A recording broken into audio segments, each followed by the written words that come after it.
दादासाहेब आम्हाला सोडून जाण्यास तयारच नव्हते। आम्ही किती अर्जव केले त्यांना। तुम्ही स्वराज्यासाठी किती महत्वाचे आहात हे समजून सांगितलं। अखेरीस आम्ही त्यांना स्वराज्याच्या भगव्याची शपथ घातली,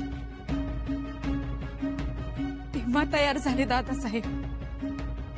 बघा महाराज, या शंभूराजेंच्या भल्यासाठी छावणीत गेल्या, पण शंभूराजे मात्र यांना एकटे सोडून गेले। मातोश्री, आम्ही तुमचा राग समजू शकतो। आमचं काहीतरी बरं वाईट झालं या विचाराने धास्तावलात तुम्ही, पण दादासाहेब आम्हाला सोडून गेलेच नसते जर आम्ही त्यांना शपथ घातली नसती। आम्ही शपथ घातली म्हणून ते गेले।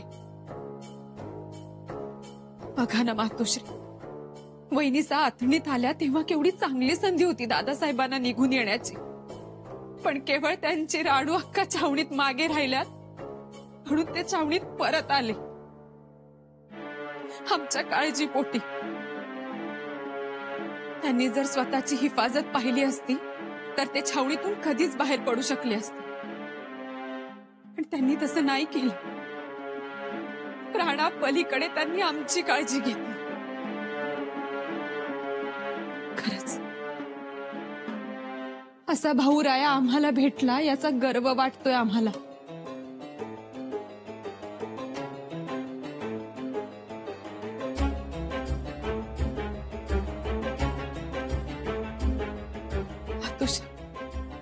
आमच्यामुळे दादासाहेब अडचणीत आले। आम्ही अचानक छावणीत गेल्यामुळे त्यांच्या हालचालींवर मर्यादा पडल्या। ते जे स्वप्न घेऊन गेले होते त्यास आमच्यामुळे पाय गुंता पडला, पण एका शब्दाने बोलले नाहीत, एका शब्दाने अडवलं नाही आम्हाला।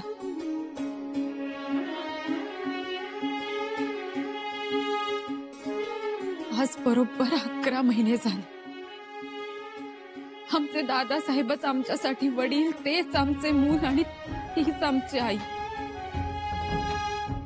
एका शब्दाने आम्हाला मागे सर म्हणून म्हणाले नाहीत, की आम्हाला उलट उत्तरही केलं नाही। आम्ही बनवलेली भाजी भाकरी सुद्धा पुरणपोळीच्या चवीने खाल्ली। मातोश्री, आमच्यासाठी नाही पण आमच्या दादासाहेबांसाठी तरी सोन्याचं मखर बनवाच, हेच त्या योग्यतेचे।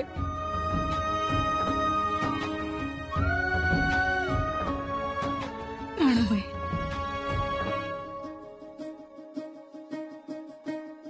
असा भाऊ म्हणजे पृथ्वी मोलाचा।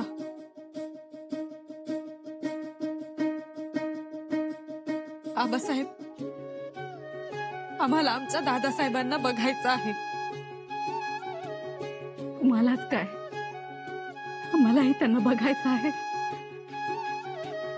महाराज, आता लवकर शंभूराजांना गडावर घेऊन यावं। 1-2 दिवसातच शंभूराजे पन्हाळगडावर येतील।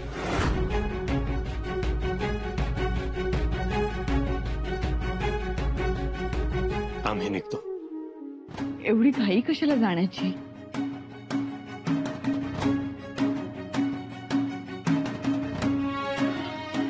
लेक सुखरूप घरी आली, त्याचा आनंद तरी साजरा करावा। लेक सुखरूप आली आहे त्याचा आनंद साजरा करूच, पण ज्यांच्यामुळे आमची लेक सुखरूप आली आहे त्यांचीही तजवीज करायला हवी।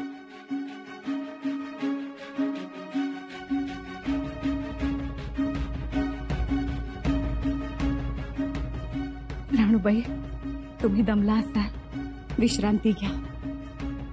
आम्ही काहीतरी गोडाधोडाचं बघतो। परंतु जावई बापूंना गोडधोड चालेल ना, की बोकड? मातोश्री, गोडाचाच बेत करा। बोकडाचा बेत आता दादासाहेब रायगडी आल्यावरच।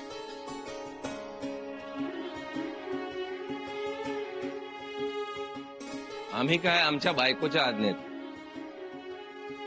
गोड असेल तरी गोड समजून खाणार आणि बोकड असेल तरी गोड समजून खाणार।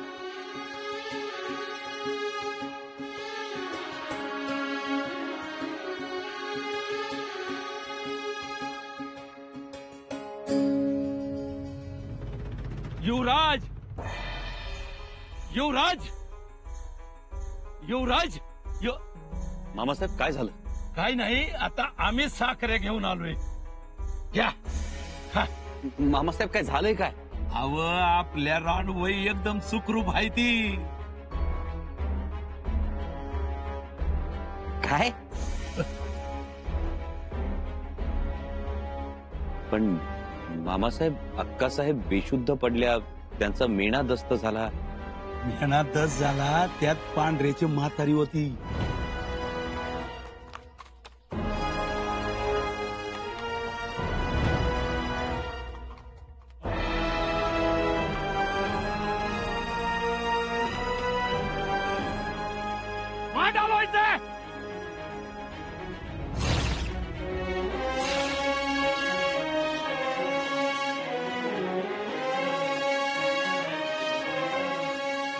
महाराज उजरा.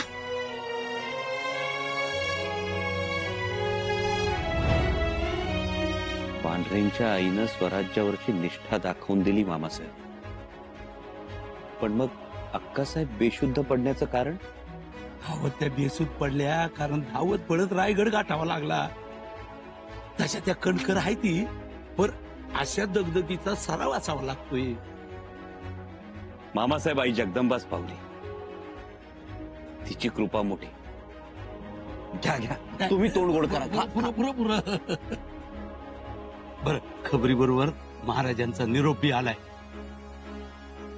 काय? होय आप्पासाहेबांचा निरोप आला? होय, निघावं लागल. दिलेर खानानं आदिलशहाचा वजीर त्याला तंबी भरली का शंभूराजांना अजिबात तारा द्यायचा नाही. कालच खानाचा वकील अब्दुल्ला आलाय. महाराजांनी सांगितलंय ताबडतोब पन्हाळा जवळ करा.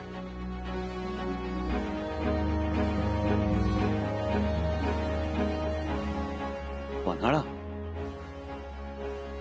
रायगड नाही? मामासाहेब, आबासाहेबांनी आम्हाला पन्हाळ्यावरच का थांबायला सांगितलं? अहो, पन्हाळ्यावर जाणं सोयीचं नाही का? आणि एकदा का पन्हाळा गाठला का आपल्या मागे लागलेले दिलेर खानाचं हार्द मिटल. हा? मग तिथनं पाहिजे तर महाराज तुम्हाला रायगडावर बोलावतील, नाहीतर स्वतः पन्हाळ्याला भेटायला येतील. नाही मामासाहेब, पण बिन करू नका. आता मनात काही शंका आणू नका. निघण्याची तयारी करा. हा?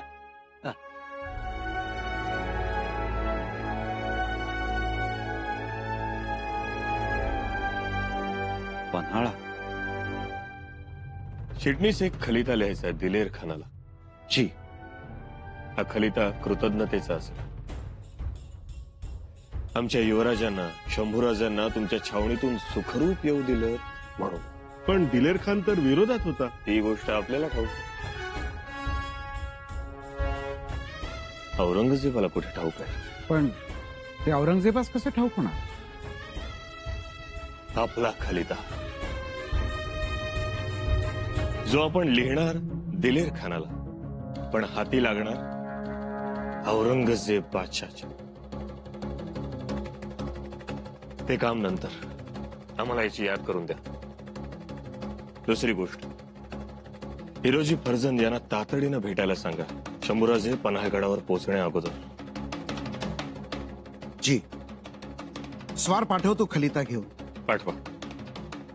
महत्वाची मसलत करायची. पण महाराज, युवराजांना थेट रायगडावरच बोलावून घेतलं तर? रायगडावर तेच सोयीचं ठरेल. पण तो तुम्ही म्हणता आहात ते अगदी योग्य आहे. पण आम्हाला असं वाटतंय की शंभूराजे एवढं मोठं कर्तृत्व गाजवून आले आहेत, त्यांना इथे बोलवण्यापेक्षा आम्हीच त्यांना पन्हाळ्यावर सामोरे जातो आणि त्यांना घेऊनच येतो.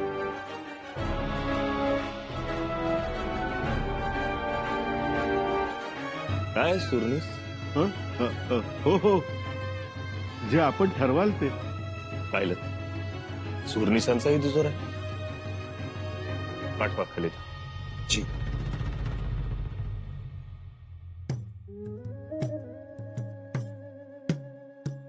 माझा दुजोराच असणार, कारण काहीही झालं तरी शंभूराजे गडावर येता कामा नयेत. पण महाराज तर निघाले स्वागताला आणि शंभूराजांना आणायला. आता काय करावं? शंभूराजांना रोखण्यासाठी ब्रह्मास्त्र एकच. महाराणी साहेब, बघा आता कशा दिसतायत आमच्या बत्ताशीबाई. नक्षत्र चुगवलंय जणू. तुमच्यामुळे आणि तुमच्या सुंदर हातामुळे. वहिनीसा, बघू का हो? तरी आम्हाला तुमचा हात बघायचाच होता. हात हात का म्हणू? आधी बघू का, मग सांगतो काय ते.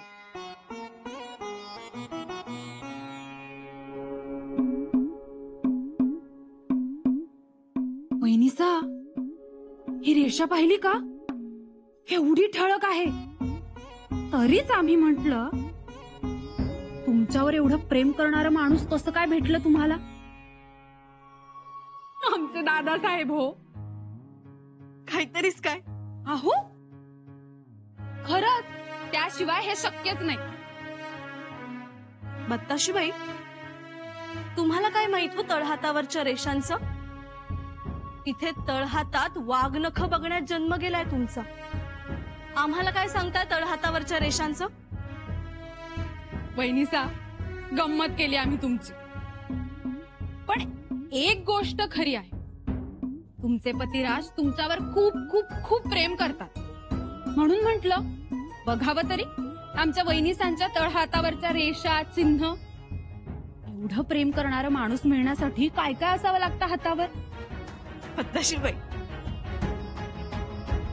बघू तरी कोण लाजलं? पण काही नाही. प्रेम माया काही नाही. उगाच तुमच्या दादासाहेबांना मोठेपणा देऊ नका. आणि माया म्हणताय, इथे एक एक वर्ष भेटतात का तरी आम्हाला? खरंय बाई तुमचं. म्हणूनच तुम्हाला यावं लागलं शत्रूच्या छावणीत भेटण्यासाठी.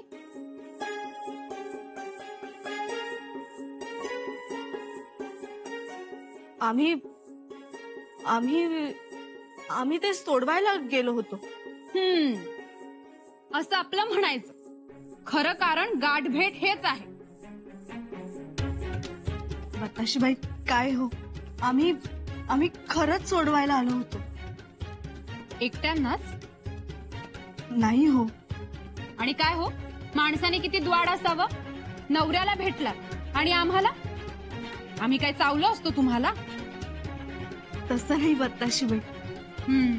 पण तुम्हीच अडकून राहिला. मग आम्हाला निघून यावं लागलं तिथून. असू द्या.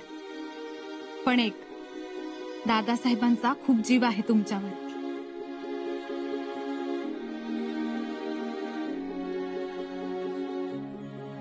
आमच्यावर जीव? बत्ताशीबाई, मुळात त्यांचा जीव असा सदैव संकटात असतो. बघितलत ना तुम्ही. मग आम्हाला कधी जीव लावणार? तक्रार की लटका राग.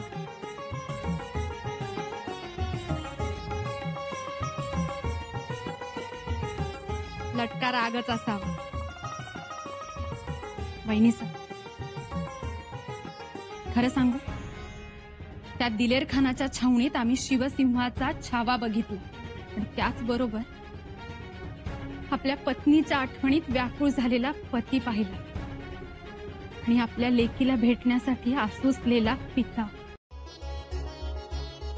अशीबाई, तरीही आमच्यापेक्षा स्वारींना आबासाहेबांना भेटण्याची उत्सुकता जास्त असणार. त्या दोघांची पहिली भेट व्हावी. ती होईलच. तुमच्या प्रबळ इच्छाशक्तीने सगळं अनुकूल होईल. व्हावं. कधी कधी असं वाटतं बत्ताशीबाई, अनुकूल शब्दाची आणि युवराजांच्या नशिबाची अजून गाठभेट झाली की नाही कुणाच ठाऊक. नाहीतर उत्तर दिग्विजयाचा असा हातात ओढण्याशी आलेला घास हिसकावून घेतला नसता. विनिसा, सगळं ठीक होईल. आता काळजी नाही करायची. यापुढे दैव अनुकूलच असेल. बघाच तुम्ही.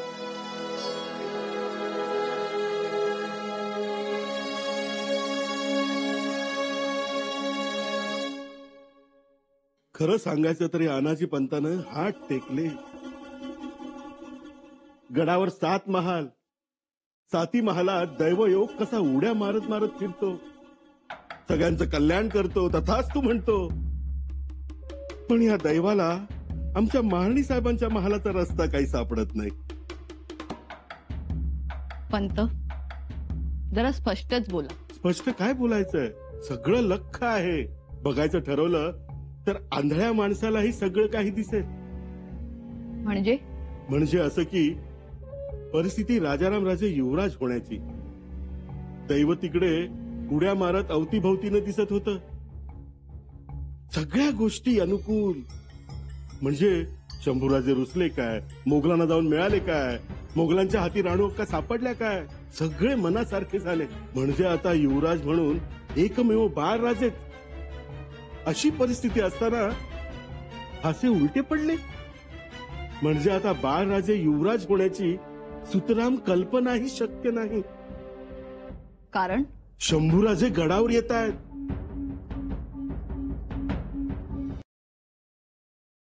येणार आहेत. येणार. त्यांना आणले जाणार. स्वतः महाराज सामोरे जाणार आहेत त्यांना. स्वतः पन्हाळगडावर जाऊन मानाने रायगडावर आणण्याच्या हालचालीही सुरू झाल्या आहेत. हालचाली सुरू झाल्यात. झाल्या. आणि जर असं घडलं तर पुढचं भविष्य सांगण्यासाठी कोणा ज्योतिषाची आवश्यकता नाही. काय होईल याचा अंदाजही आपल्याला आहेच महाराणी साहेब. म्हणजे बाळराजे लक्ष्मणासारखे. त्यांच्या मागे दादा दादा म्हणत धावणारे. त्या लक्ष्मणाने निदान एक लक्ष्मण रेषा तरी ओढली होती. पण इथे आपल्याच लक्ष्मणाभोवती रेषा ओढल्या जातील. आम्हास एकच वाटतंय, कोणते आणि कसे निर्णय घ्यायचे हे तुमच्याच हातात आहे. आमच्या हातात काय? आम्हाला तर काही सुचत नाही. असं म्हणू नका. अहो, रायगड हसेल तुम्हाला. गंगासागर आटेल, होळीचा माळ दचकेल. निदान तुम्ही तरी असं बोलू नका. पंत, महाराणी साहेब, धर्मग्रंथ चुकत नाहीत. रामायण आठवा, महाभारत आठवा. आठवा ते देवलोक. ते सुद्धा न्याय हक्कासाठी लढले सारे जण. सुईच्या अग्रा एवढी जमीन द्यायला नकार देणाऱ्यांनी नकार दिला. आणि त्यासाठी 18 औक्षणी सैन्याला जीव गमवावा लागला. आणि हे सगळं आपल्याला नव्याने सांगायला नको महाराणी साहेब. आपल्या पोटचं लेकरू गादीवर बसावं म्हणून ऐन वेळी वर मागणाऱ्यांनी वर मागितले, मान्य करणाऱ्यांनी केलेही. आपल्या लेकरासाठी करावं लागतं हे सगळं. नाहीतर दुसरं कोण करणार महाराणी साहेब? पावलं तुम्हालाच उचलावी लागतील महाराणी साहेब. राजाराम राजेंसाठी आणि स्वराज्य हितासाठी.